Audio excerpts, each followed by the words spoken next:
Thanks, Orfeas. Thanks, Davide, for being here with us. Professor Davide Rodogno has a very rich academic profile, and I cannot say all the things that we can say about him, but just to sum up, I would say a few of them.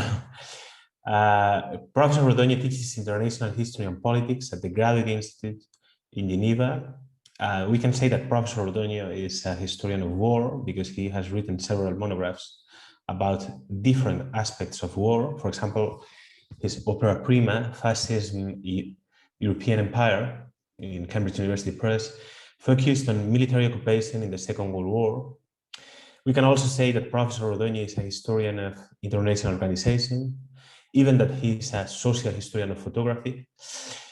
Transnational and global are adjectives which fit quite well with his research, but he's here today because he is a historian of humanitarianism, and even more specifically because he is an expert in the emergence and development of humanitarian interventions, which was the main topic of his Against Massacre, a monograph in which he studied humanitarian interventions throughout the 19th century in the Ottoman Empire. Nowadays, he is coordinating with Sandrine Cotte from Université de Genève the history of international organizations and their development programs in historical perspective. And his last book, Individually Author, is very close to being published. And it's entitled Accepted Night on Earth, Humanitarian Organizations, Relief and Rehabilitation Programs on behalf of Civilian Populations, 19th, 18th, 1939, also in Cambridge University Press. This last book is the main reason behind the presence of Armenia in the title of this session that we hope you do not find too wrong. After this short presentation, maybe it's good to start underlying the human dimension of scholarship. And we would like to ask you, where do you come from in the study of this particular topic? Why, when did you get interested in humanitarian intervention, and how do you see yourself moving forward within it? Thank you very much for having me, and I'm really honored to be part of this conversation. And it's always a bit difficult to explain how I ended up working on humanitarian interventions, because this has nothing to do with the topic itself. Actually, I was a PhD student at the Graduate Institute back in 1994, and I was finishing my undergrad programs, which back then was 4 years long, and moving to the master program. And of course, this is when the genocide in Rwanda happened. And this was a very important time in my life. And Geneva was at the center of so many conversations which had to do with intervention on intervention, with the CNN effect, the BBC effect, communication, etc., and with the an inordinate amount of images that were shown on TVs. This was the pre-internet era, so for some of you this is like antiquity, but this was the current kind of situation that people of my generation faced, and we were a post-Vietnam kind of generation. So this is where I sit.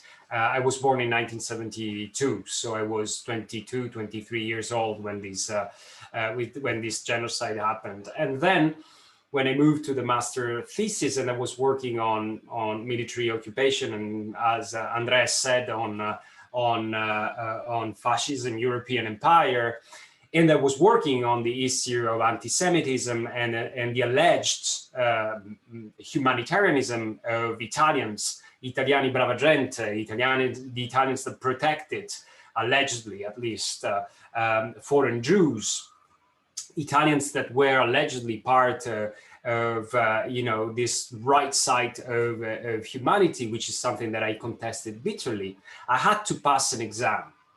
And the exam was on genocides. And I had a very, very tough examiner, Professor Philippe Burin. And he told me, no, you have to work on all genocide, not just the Shoah, not just the genocide of European Jews during World War II, but I ask you to study genocide as deeply as you can. And this is when I start reading and learning about the Armenian genocide. And this is where exactly I started connecting the dots. And this is how, in the end, I ended up working on humanitarian interventions. Because once I was finished with with my PhD thesis in 2001, and the thesis was published, I started as a postdoctoral fellow, just like you are, Max Weber, postdoctoral fellows in Florence. I was in London at the LSE, at London School of Economics, and then in Paris. I had this project on humanitarian interventions in the 19th century. Right. One of the things that I realized is that very few historians have been working on it, and a lot of international legal scholars had been working on it. And so this is how my interest in history of international law, and the history of this phenomenon, which was already back then a very ambiguous, contradictory, and controversial international practice, les interventions d'humanité, because this was the lingua franca of the 19th century, or interventions upon grounds of humanity, were discussed in an extremely lively way by international legal scholars. And since, because of my undergrad, I had been exposed to international law a lot, and many of my university professors were very well known international legal scholars, from George Abissab to Luigi Condorelli and many, many others, Theodore Meron and many, many others. I had a kind of sensitivity, and I was, I think, ready to read jurisprudence, doctrine, and all the rest. So this is how I came about this topic. Thanks, Davide. If I may jump in, because you are really touching the whole intention of this multidisciplinary workshop, no? With this connection between you as a historian landing on a legal territory, no? And we would like is it clear in the title of our workshop? We would like to touch upon the theme of continuity and tradition.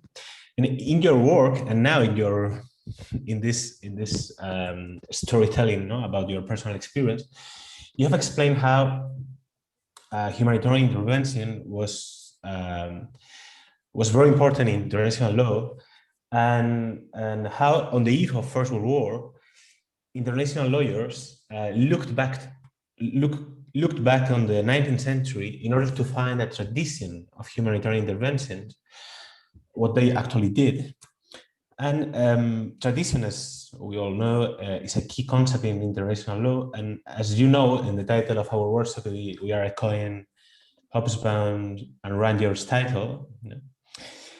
Can we really talk of a history of humanitarian intervention? Is there a common thread between early 19th century and late 20th century interventions, or these scholars, these legal scholars in early 20th century, they needed and invented this tradition? 19th century interventions and late 20th century interventions, are they totally disconnected?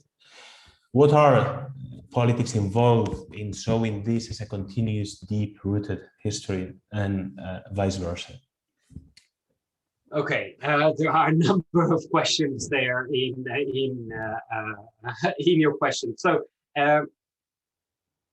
yes, I do believe, to give a short answer to your first question, can we really talk of a history of humanitarian interventions? I do believe that yes. My answer is we can.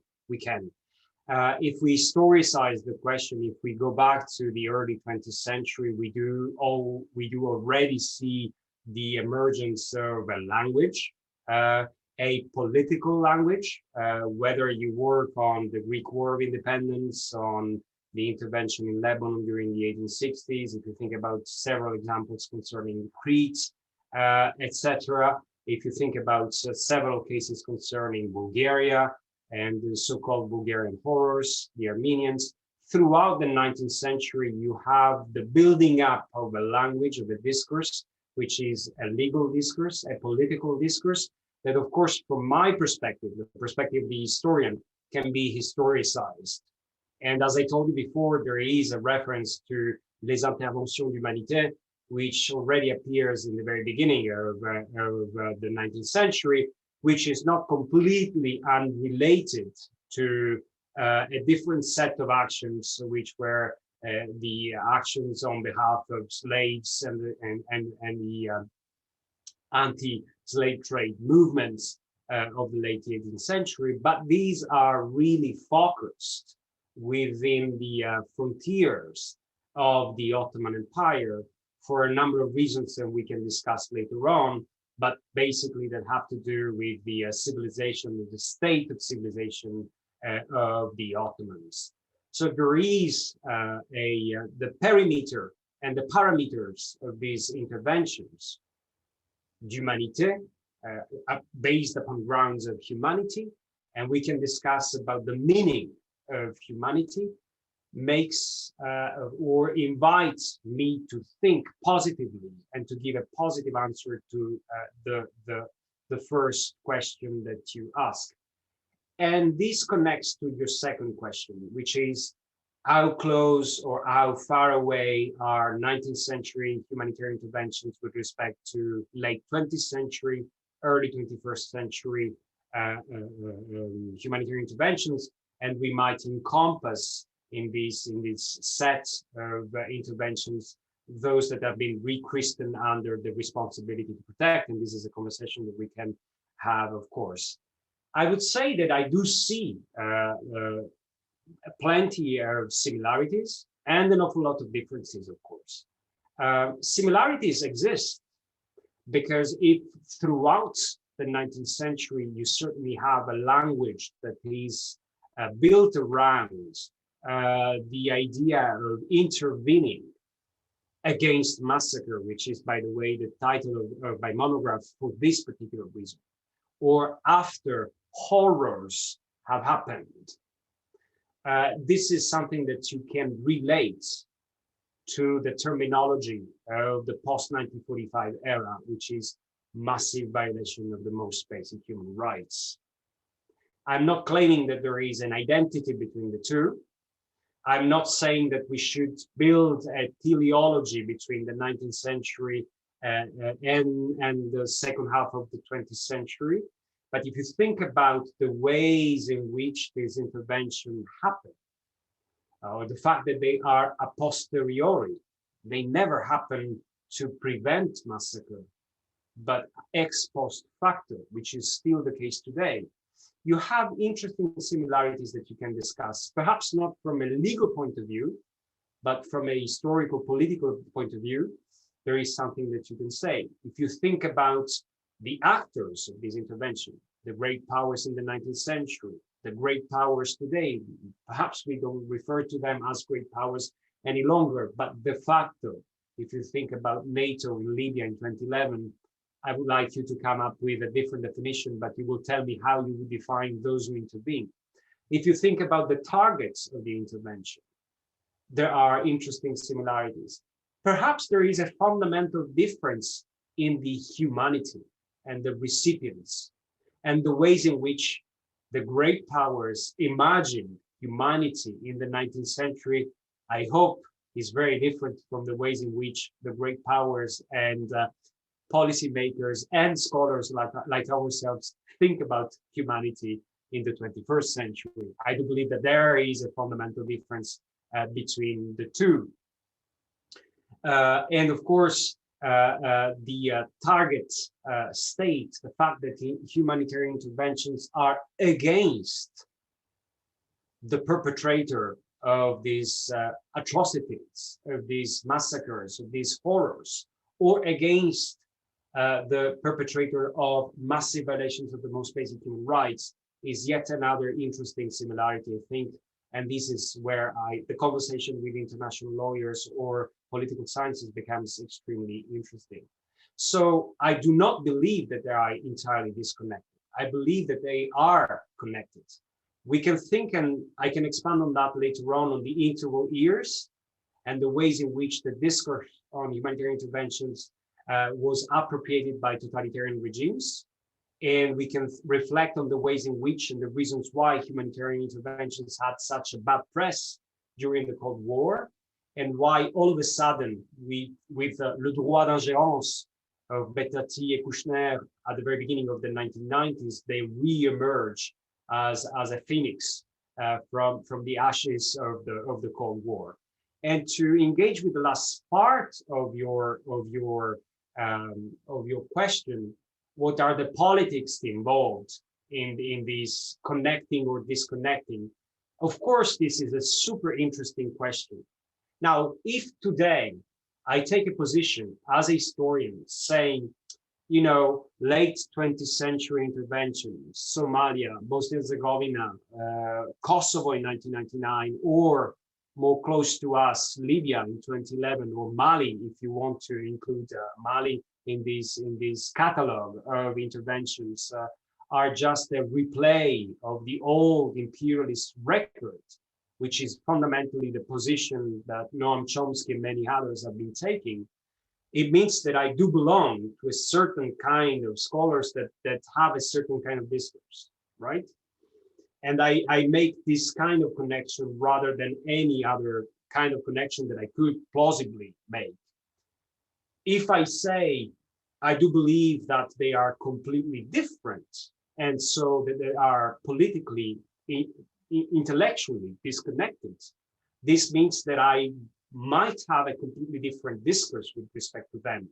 Disconnecting the 19th century from the late 20th century and the 21st century means that I give a certain value, and I use this term in inverted commas and with a lot of prudence, to a political project like the Responsibility to Protect, signaling that I wish to take some kind of intellectual and academic distance with respect to an international practice that I consider as being completely different from the international practice that we have before us in the last 10 years.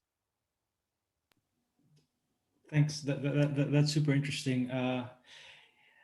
Even though I would think myself that you can also see things from the opposite point of view, in the sense that connecting the dots and saying that there's a long tradition of humanitarian intervention dating back to 19th century, that can also legitimize in the minds of certain people this kinds of interventions. So that's why, by the way, I think we should keep politics out of history, because you never know which way it's going to bite you in the end. But yeah, that's super thought-provoking. And you know what, I had the chance to read your work for the purposes of this seminar and before, and what I really appreciated in your work is how you have such a nuanced and balanced view on the phenomenon, almost as if, it seems to me that you're escaping the standard black and white, motif of, either these people are realpolitics, cold-hearted, realists that just do everything for the sake of power and intervention, or they are angels, on humanity that try to save the world.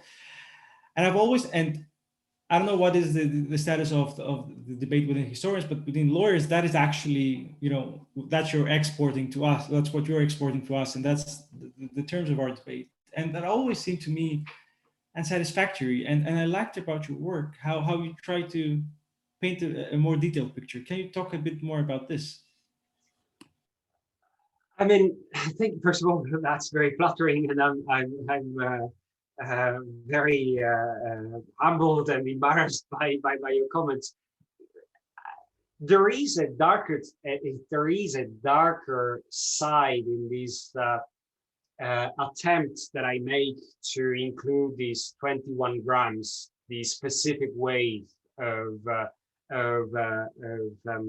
the humanitarian values or principles, or the idea of saving humanity, or the idea that policymakers and states have a purpose beyond self-interest. As far as the 19th century is concerned, there is this darker side of the story is their imperialism. And the fact that these policymakers were profoundly persuaded to be the enlightened, benevolent exporter of civilization. And so they never doubt that it was so important for them to, you know, be the benefactors. And so the humanitarian intervention was part of this responsibility to protect. Can I make a brief clarification? But when you say imperialists, I think that you mean not the kind of direct calculated that, you know, we want to grab a part of that country, which also happens, but it was part of their worldview as being somehow superior and responsible, you know, for that part of the world or whatever, right? Is that right to a certain extent? Because plus, if they could have grabbed a piece of land, they would have done it. Sure. Yeah. But for example, I'm thinking Greece now, which is a story that I happen to know well because I'm Greek. And reading closely that history, it seemed that, you know, it was obviously that imperialist, you know, spirit made them feel that they could do something and they would get away with it. But it was my impression that was not planned ahead of time as, you know, as this kind of thing, you know? Yeah, not necessarily, not always, but in so many respects, if the case of Greece is a particular case study because of the place of Greece in Western history. We should open a very long parenthesis on the case of Greece. But if we can compare and contrast the case of Greece with the case of Lebanon, I mean, if one or the other great powers could have grabbed Lebanon and turned it into a former colony, any of the great powers would have done it without any kind of hesitation. So that kind of imperialism coexists with the kind of imperialism that you are referring to. And what is complicated for us historians is to conflate or to explain in a nuanced way how all these layers coexist and converge with an awful lot of ambiguities and contradictions. So this is part of the story, and so to reflect on the posture of and as I always admitted, my research is a perspective of humanitarian interventions from the point of view of the intervening states, because I speak the languages, I have access to the sources, and I felt more comfortable. But this is exactly what the Ottomans pointed to, these double standards, this ambiguity of the great powers. And there are formidable letters from the lawyers of the Sultan to the ministries of foreign affairs, to the European cabinets in 1860, saying, you want to intervene in Lebanon, but you should intervene in Poland, because what Russia is doing there is way more savage and ferocious, and the atrocities that the Russians are committing there have nothing to do or nothing to envy to what is happening here. And by the way, these are sectarian disturbances. They didn't use the term sectarian, but these are disturbances that are created because you foment them, and you European great powers are behind Christian minorities in Lebanon. So there is a full acknowledgement and an awareness by the target states and the authorities of the target state that are anything but barbarian, and understand the sophistication of the game displayed by the Europeans, and cannot see these 21 grams I was referring to. But when you read the personal memoirs of many ambassadors, policymakers, etc., you realize that many of them, Cambon, with respect to the Armenians, Salisbury, and many others, they are really not different from George Bush father in '92. if you think about his speeches on TV on CNN in 1992, when it comes to Somalia, you're thinking about the only superpower left in town. You know, China is not yet there. The Soviet Union doesn't exist anymore. The BRICS have not yet emerged. They don't exist anymore, by the way, or they exist in a different configuration. And the United States of America have just won the first Gulf War. The reasons that explain the intervention in Somalia might be very easily mistaken with sheer imperialism, but there is a dimension which seems to be very genuine. We, the most powerful nation in the world, the only superpower left, are going to send some food to stop starvation in Somalia. There again, if you want to connect and compare and contrast the 19th century with the early 1990s, there are so many things that you could say. And if you want to compare and contrast non-intervention for geopolitical reasons in Armenia with Rwanda, there are also plenty of things that you can do. Interestingly, I think. Well, thanks. So many thoughts on what you said, but just one comment, and then we can move on with Andres's other questions. That, you know, what you're describing, I think that there is some kind of unholy alliance going on between, you know, the realpolitik, you know, hawks of the Foreign Office or whatever, which once they have their way, if they have their way, then a whole apparatus of humanitarianists come in, which are not necessarily, you know, in favor of the realpolitik, but they think they can actually save the world. Mm-hmm. And what I also like about, you know, your work is that you throw light on them and, you know, show them as actual human beings and show their doubts and, you know, not question their motivations, but also, you know, talk about them as human beings with, you know, flaws and virtues and all that. So I'm interested if you could say a little bit more on that, about not alliance, but you know, a partnership of coincidence between the hawks and the humanitarians. Yeah, this convergence has been happening for an awful lot of time, and we can reflect on current humanitarian actions and the way humanitarian actions undertaken by NGOs intertwines with humanitarian interventions, and by the latter I mean, you know, state actions and interference by state actors of a coercive nature against other authorities. So an interference which is unwelcome and unrequested in the internal affairs of a sovereign state. This has been the case for so long. And a bunch of idealist and naive individuals, and of course, you think about Byron immediately because of the history of Greece, and he's the perfect stereotype of a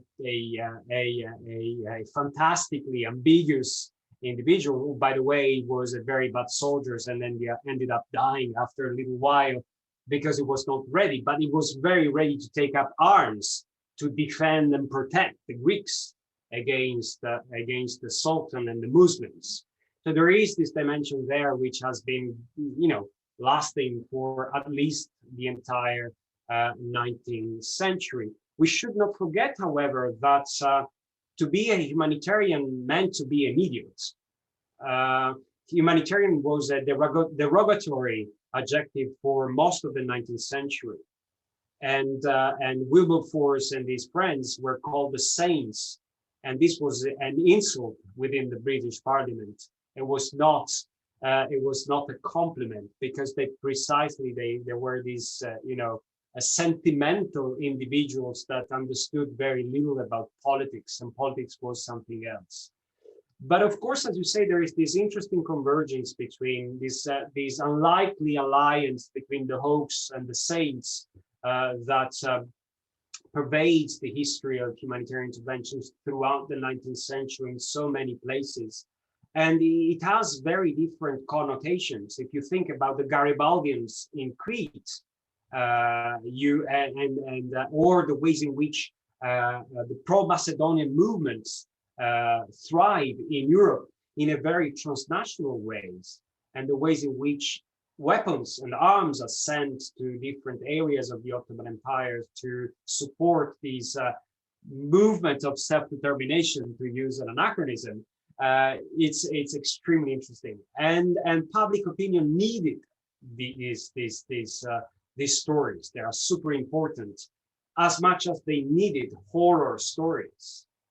And this is yet another way in which I think it's useful to connect, as far as I'm concerned, as an historian can do, the 19th century with the 21st century. And to me, whether we talk about Eugène Delacroix and his paintings at the Louvre, or whether we talk about Facebook or Twitter, there is not really a huge difference. There is a difference in the pace, and there is a difference in the amount of people, the audience, but the principle and the role that the Louvre plays. The Louvre is nothing else than the Facebook of the early 19th century.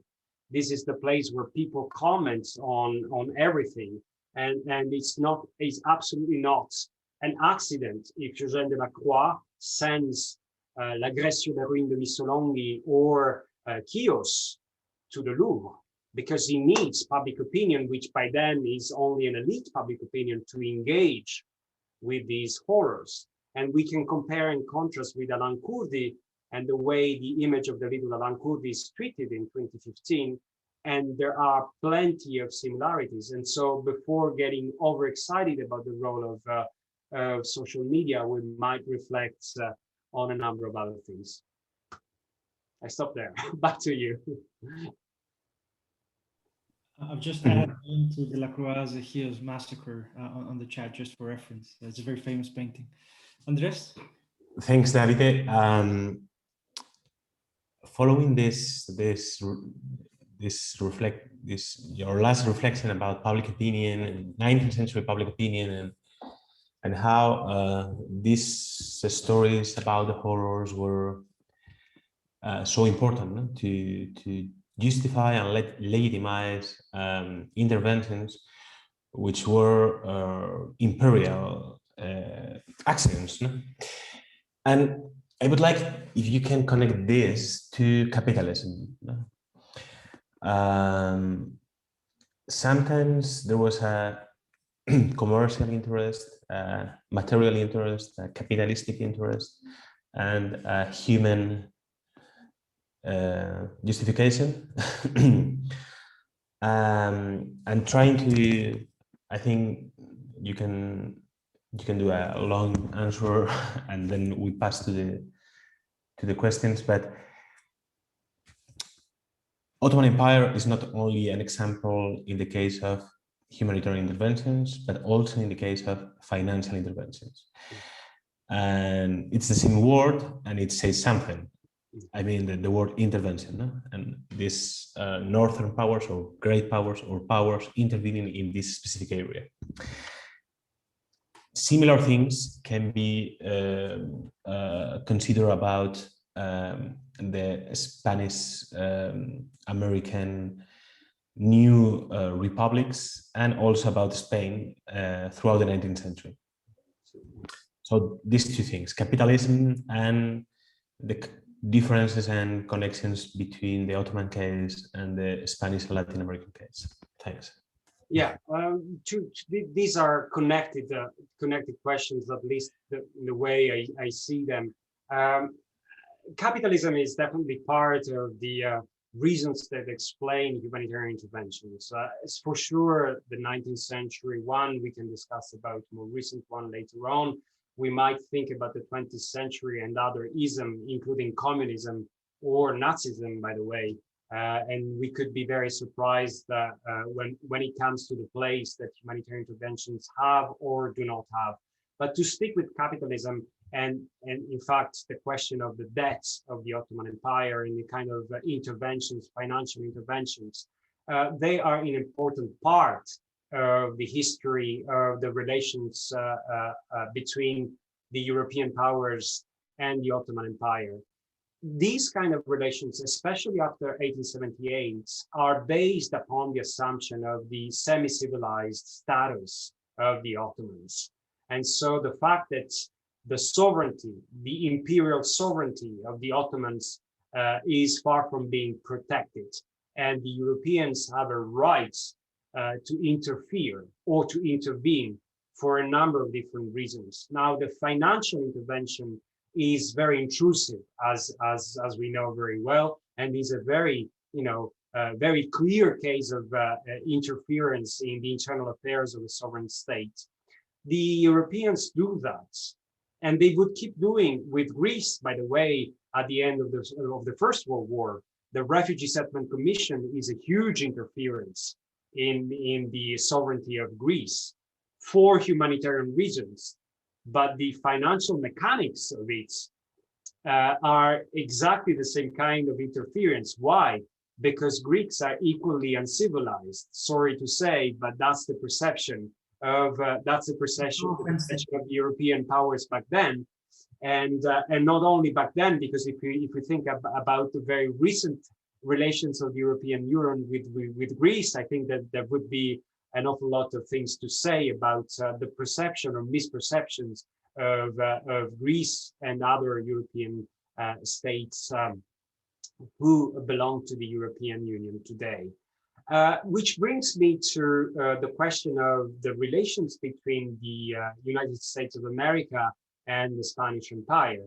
That's exactly the same story, and I have an intermezzo in the book that covers the case of the United States, and it seems to me that the cases of Cuba and the Philippines are fantastic examples of exactly the same kind of interference.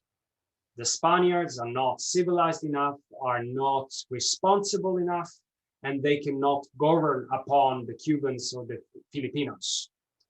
Hence, we, United States of America, have the right to interfere and for humanitarian reasons, and we have the right to wage this war. So the kind of justification à l'américaine, which is something which has its own take on all this discourse, which is not identical for obvious reasons to the European powers, because of course they claim not to be an imperialist power for so long. But then if you look at the colonial policies of the United States of America, both in Cuba or in the Philippines, the similarities with colonial rule, or even Hawaii, by the way, which is yet another annexed territory of the United States of America, or even the inclusion of a number of states, and the ways in which you can think about US history and intervention and interference, for instance, with respect to the forced displacement of indigenous populations within the American continent. You have yet again a number of actors, including the missionaries, Protestant missionaries, who, by the way, you will find in the Ottoman Empire later on. You have a number of discourses and justifications that are, again, very, very similar. You have an awful lot of racism and of civilizational posture, which are a pillar and a justification for intervention throughout the 19th century. Do things change with the end of the First World War? My impression and my short answer to the question is not really, but maybe other colleagues have different ideas. I'm sorry, but I'm just tempted to ask such a contemporary question that it's totally, off the theme of our conference. But there's been a discussion that Joe Biden might recognize the Armenian genocide. Is it, I think, in 4 days or something? Humanitarian intervention is one thing. Then the recognition, the aspect of the recognition is another, which often, unfortunately, comes after the fact. And but could you reflect on this idea of the recognition and on the dogs that didn't bark, which is those humanitarian interventions that didn't happen, and what is their legacy? Yes.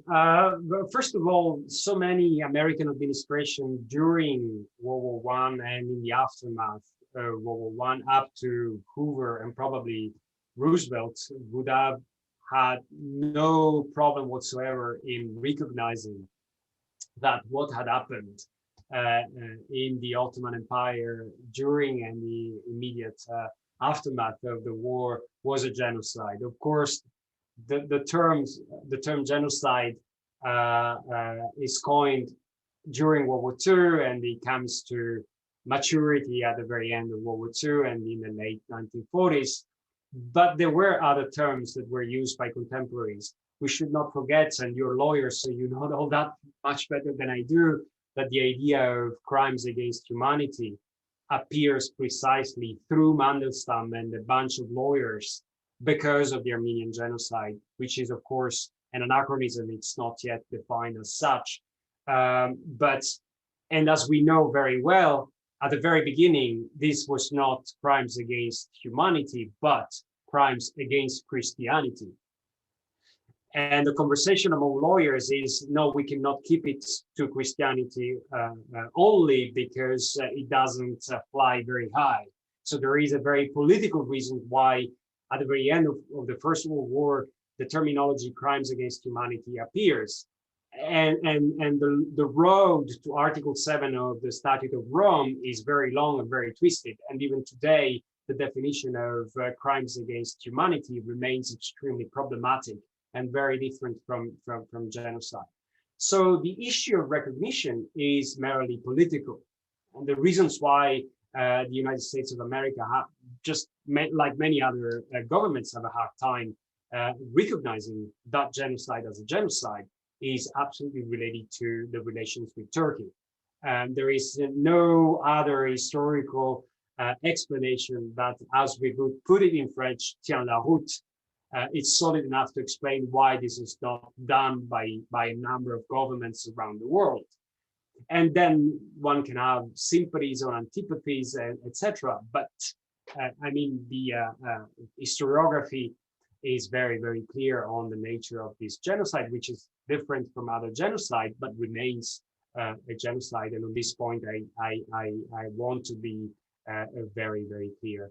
So the discrepancy, and there again, this new layer of ambiguity between when it comes to politics, it seems to be a permanent feature that has to do with humanitarian interventions, which reinforce my point on how we should connect the 19th century to the late 20th century and the early 21st century. I hope this answers your question a little bit. It's more than enough. Okay, so now we have at least a couple, 3/4 of an hour, 15 minutes, and we thought that we would ask the floor for questions. We also have other questions of our own, but we'd like to open it up.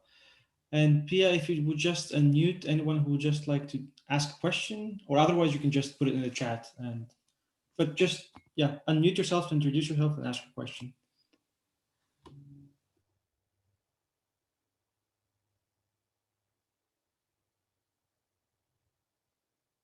It seems that I took everyone by surprise, but let's give it a couple of seconds more.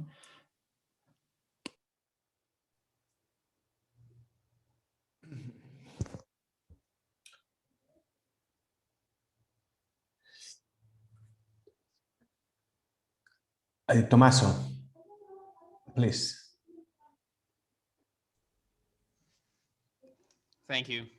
Thank you very much, both for your interview and for comments on such a fascinating topic. I just wanted to push our guest a little bit on the issue of technology and how technology played, if any, a role in making perhaps the doctrine of humanitarian intervention more palatable throughout history, or whether more generally the issue had been extensively discussed before the 20th century. As someone who works mostly on the 20th century, it seems to me that one of the reasons why sometime this argument had been made about both the necessity and the feasibility of humanitarian intervention is not entirely distinct or separate from concerns about the type of warfare that was employed. And so I just wanted to ask you to elaborate a little bit on this and perhaps I don't know, share any thoughts about how evolving cultures of warfare and also again technological developments may have affected this more theoretical debate you have been talking about? Thank you very much. Yes, Tommaso, that's an excellent question, and the first answer to your question was I think a confidential memo by Salisbury in the mid-1890s during the first wave of Hamidian massacres of Ottoman Armenians, which happened in northern Anatolia in the Caucasus region.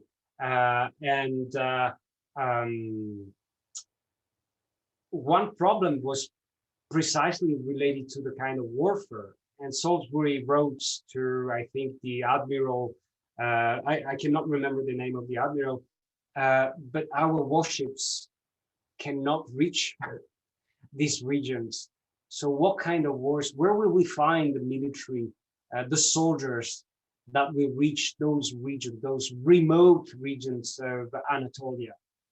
And that was precisely the point. And this is precisely one of the reasons why this military intervention was a difficult one, because in order to reach these regions, either the British Navy should have passed through the Dardanelles, but this was the time in history when Russia and France and England and the others were not yet in very good terms. And so there was a question, a geopolitical question which was at stake. There was a technological dimensions, so the rivers were not accessible to such huge boats, and probably a kind of guerrilla would have happened. And so in a kind of heart of darkness situation, who would have made it to these Anatolia regions from the Mediterranean Sea?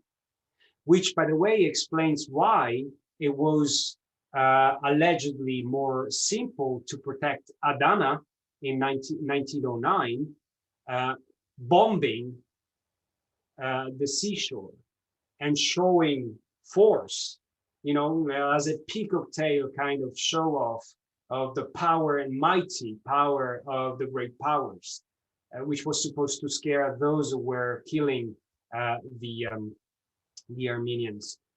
So there is this dimension, which is extremely important throughout the 19th century. The same applies to Crete, which is a multinational kind of, in 1901, which is a multinational kind of military operations coordinated by the navies of the great powers. And then there were the soldiers that had to be dispatched in the island to maintain law and order. And that was a different story because some of them could die. The problem of the zero missing in action was less of a problem for the great imperial powers back then. And of course, men could die. And this was not the problem, as it would be the case precisely in 1994 in Rwanda, after the showing on TV of a ranger dragged in the streets of Mogadishu, which explained very well one of the reasons, not all the reasons, but at least one of the reasons why Bill Clinton was so reluctant to intervene in Rwanda. And if you take other examples concerning the dispatch of gendarmerie or carabinieri in the Macedonian regions, this is yet another kind of operation in which technology and warfare are important, and the kind of troops that are dispatched there is very important and is not an accident. So your question is a very, very important one, but rather than separating the 19th century from the 20th century, I do see interesting connection. And if I may add something, because this is the point that young PhD students tend to forget. Military history today is not very fashionable, right? There are not many students that are in love with military history. This is one of the most stupid things ever. Because if you're interested in humanitarianism and you don't understand the thing about ships, warfare, the military, I don't see how you can study humanitarianism, humanitarian actions, humanitarian interventions. Not to mention the fact that as far as Western history of humanitarianism is concerned, the vast majority of these people, and I'm not just talking about ICRC delegates because I'm Swiss and I know the Swiss context, they were all soldiers. If you think about the American Relief Administration, I can see Julia Irwin is with us today and they say hello. Well, Julia can tell you more about that, but I mean, there is a military, hi Julia, there is a dimension that has to do with the history of Western humanitarianism that I invite young scholars to take on board. And that's, in my view, absolutely. So I can only thank you for your question. You are not pushing me, but you are breaking an open door here. Thank you. Excellent, excellent. We like opening doors. I think Josie Hornbrook has a question. Thank you.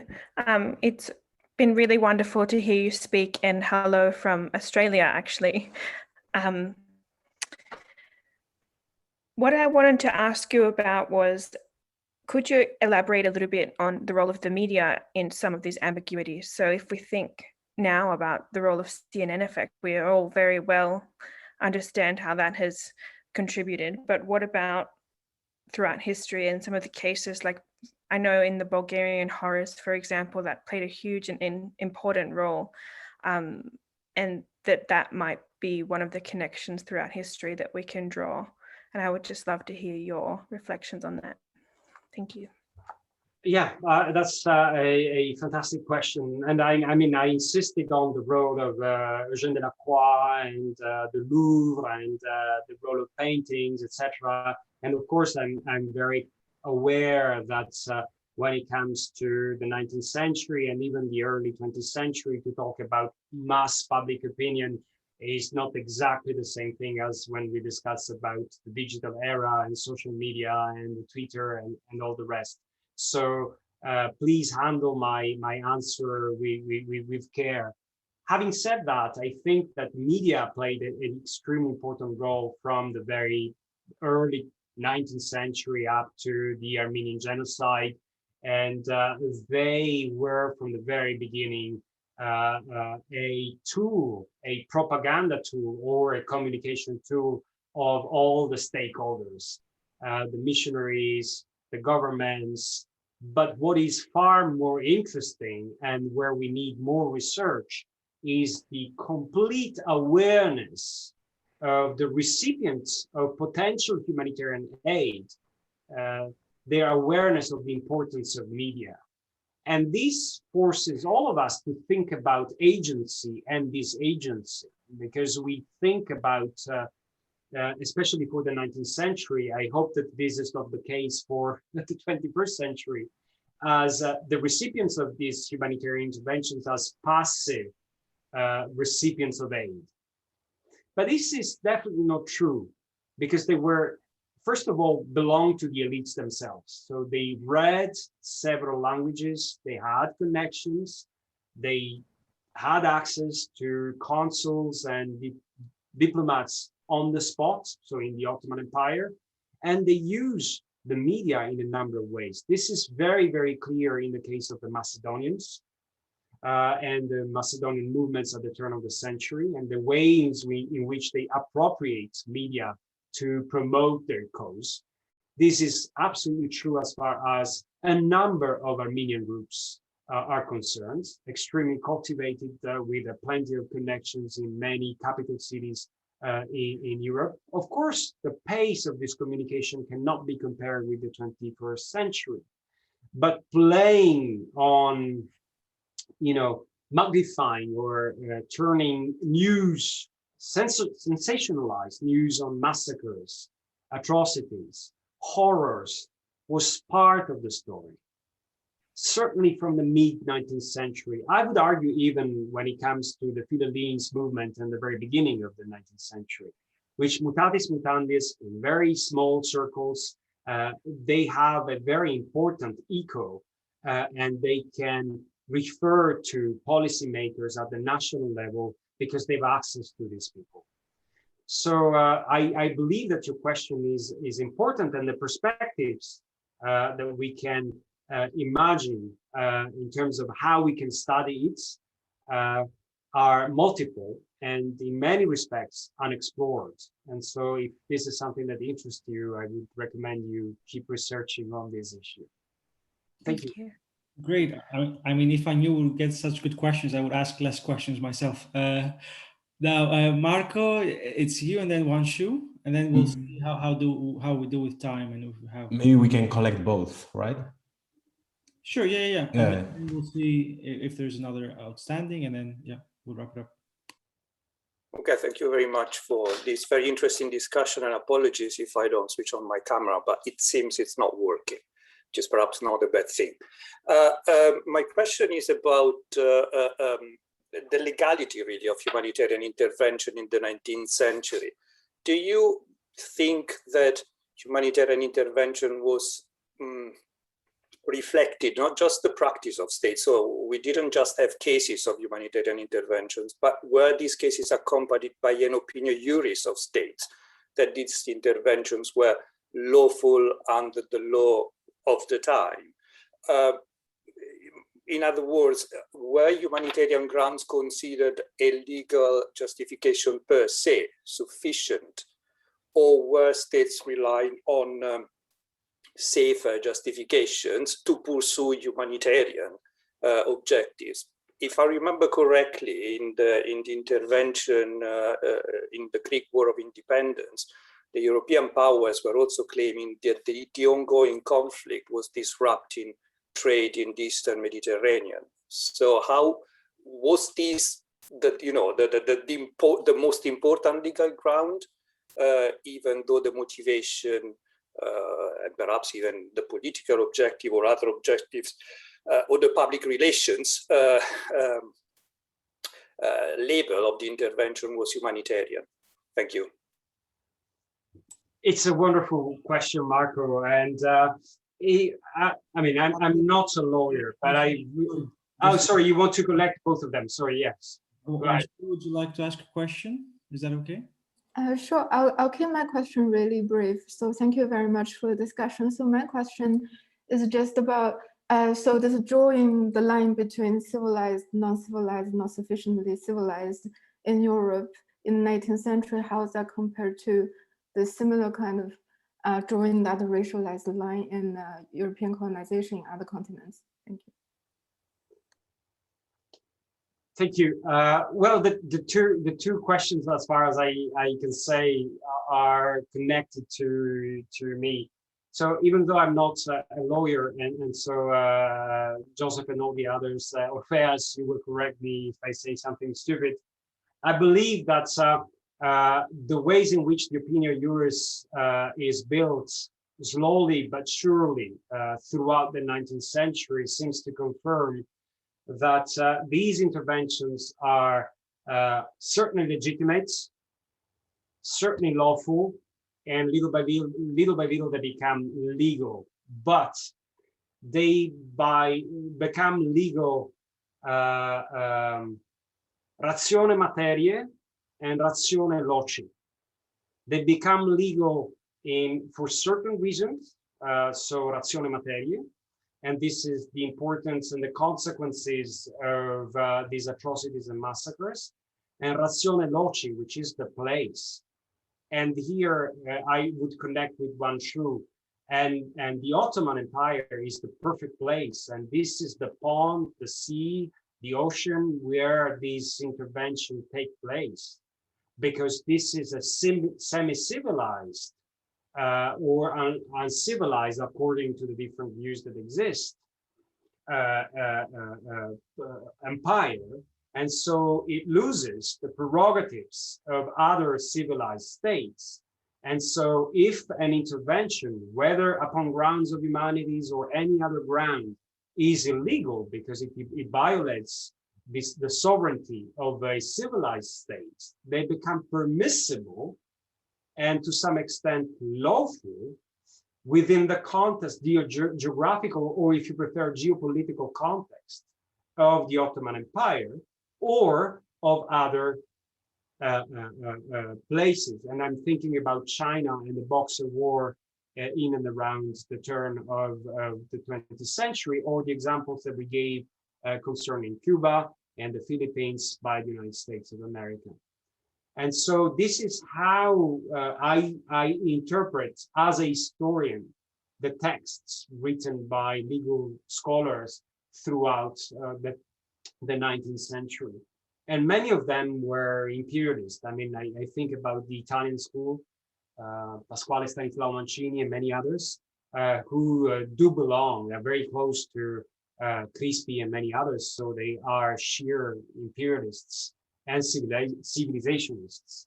And this applies to many others, British, French, Swiss, which is a country without colonies, but a very imperial country, my own country. So I know what I'm talking about here. I can be as critical as I wish. And this is something that we do see in the writings of so many people that, by the way, are very close to the ICRC founders. So maybe there is something that we could talk about later. Yeah. I'm sorry. I think maybe there's some other questions. You, Orfeas? I don't know.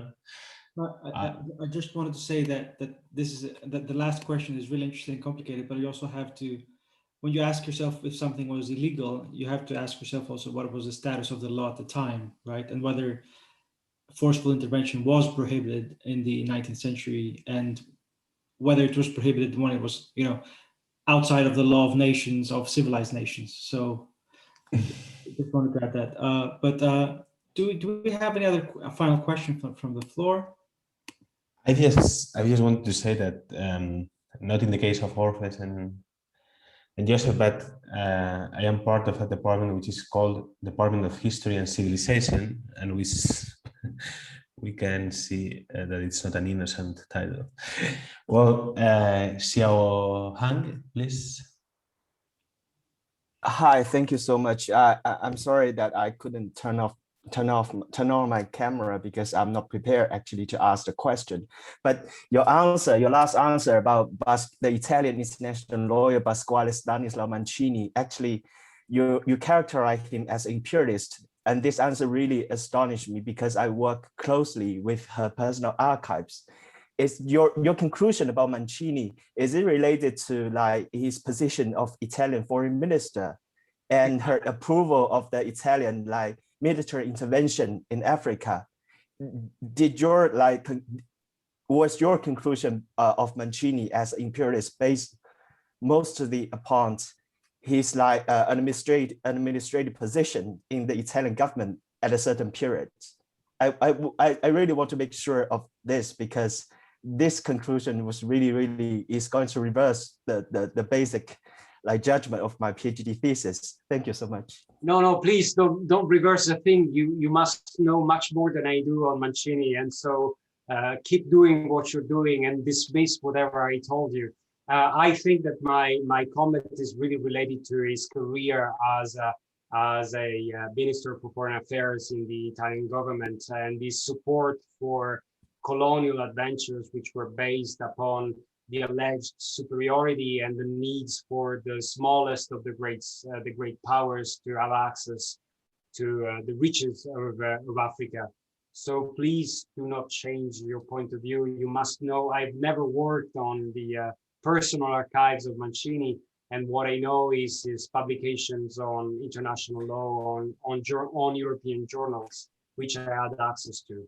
So thank you so much. I'm the one that needs to be very modest, and I'm pretty sure that you know much more than I do. Thank you so much. Yes, that's why your answer astonished me, because like in my impression, Mancini was a very nice gentleman. So imperialist or a supporter of Italian imperialism was the last words if I would like to characterize him. So, but thank you so much for your answer.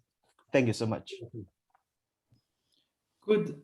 Andrés, would you like to have the final word? Yeah, thank you so much, Davide. I think it has been a very interesting session, at least for me. And And hopefully next 2 sessions would be as good as this one. Nice to meet you, and maybe in some time, not on Zoom, we can meet personally.